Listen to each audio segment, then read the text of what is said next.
जय श्री राधे कृष्ण दोस्तों। आप देख रहे हैं अपना YouTube चैनल भक्ति योग।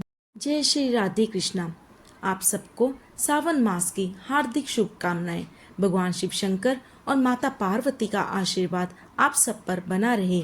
तो आइए सुनते हैं सावन मास के महत्तम का दूसरा अध्याय।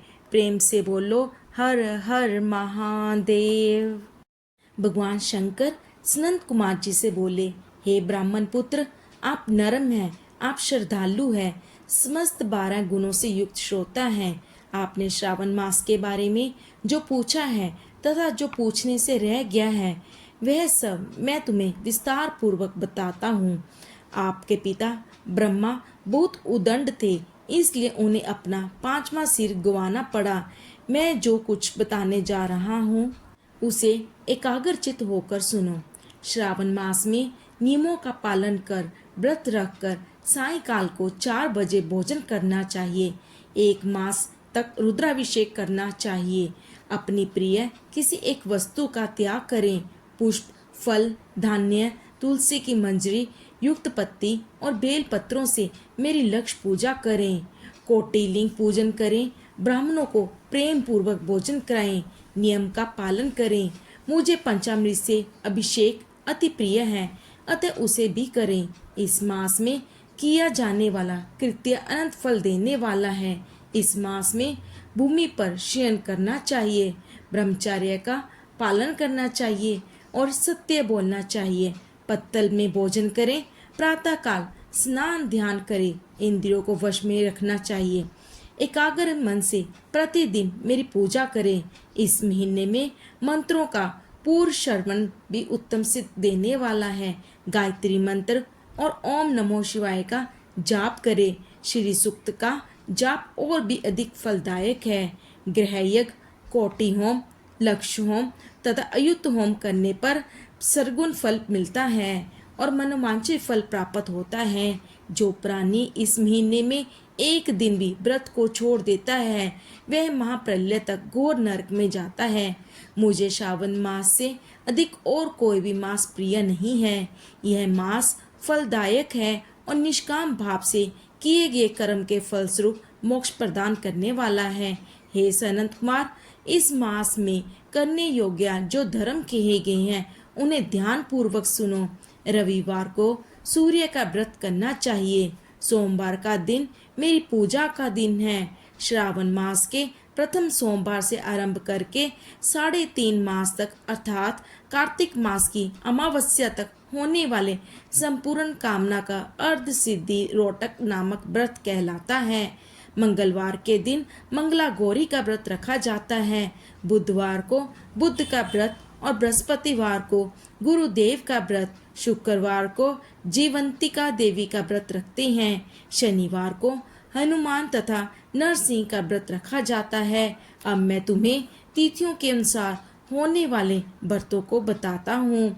श्रावण मास के शुक्ल पक्ष की द्वितीय तिथि को औदुंबर नाम का व्रत रखा जाता है। शुक्ल पक्ष की तृतीया को गौरी का व्रत होता है। श्रावण शुक्ल चतुर्थी को ध्रुवा गणपति नामक व्रत होता है। इसे विनायक चतुर्दशी व्रत या गणेश चौथ का व्रत कहते हैं। श्रावण शुक्ल पंचमी को नाग पूजन का व्रत रखा जाता है। श्रावण शुक्ल षष्ठी के दिन सुपोदन व्रत रखा जाता है। श्रावण शुक्ल सप्तमी को शीतला देवी का व्रत रखा जाता है। अष्टमी और चतुर्दशी तिथि में देवी का पवित्रारोपण करना चाहिए। श्रावण मास की कृष्ण तथा शुक्ल पक्ष की नवमी को नक्त व्रत का विधान है। शुक्ल पक्ष दशमी को आशा नामक व्रत किया जाता है। कोई कोई मनुष्य श्रावण मास की दोनों पक्षों की यानी कि शुक्ल और कृष्ण पक्ष की एकादशी को आशा व्रत रखते हैं। श्रावण शुक्ल पक्ष की द्वादशी को भगवान विष्णु का पवित्रारोपण करना कहा गया है, इसलिए इस तिथि को भगवान हरि का श्रीधर नाम से अर्चन उत्तम गति प्रदान करता है। श्रावण शुक्ल पक्ष पूर्णिमा को उत्सर्जन, उपाकर्म, स्वादीप, रक्षाबंधन, श्रावणी कर्म, सर्पबलि तथा हैग्रीव जयंती मनाई जाती है।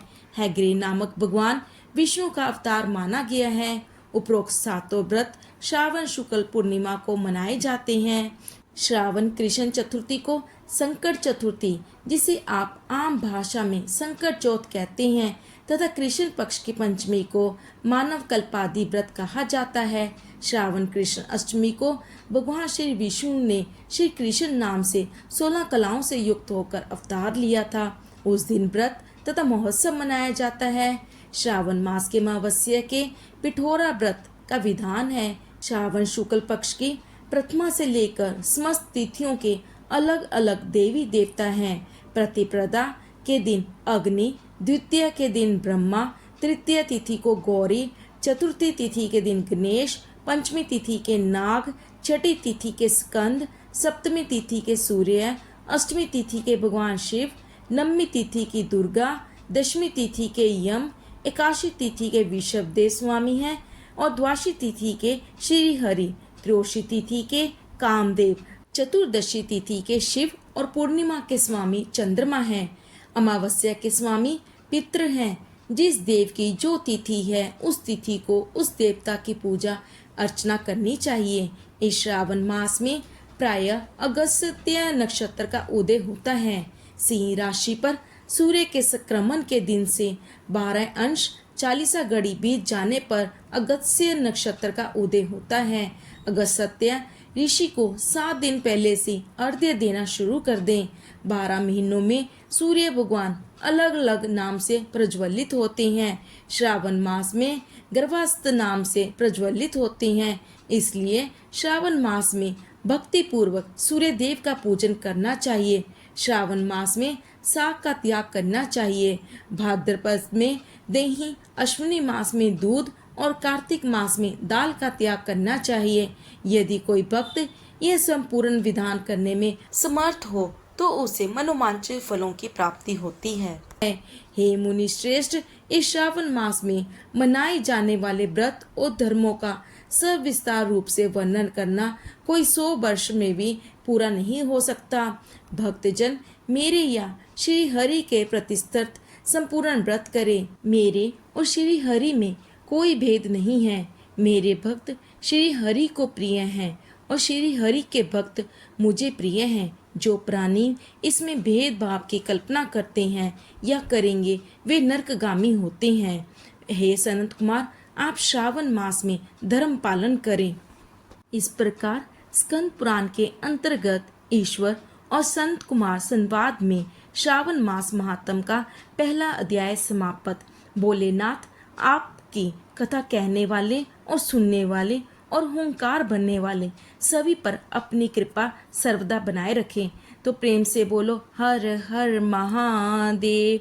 बोलो शिव शंकर भगवान की जय। माता पार्वती की जय। धन्यवाद।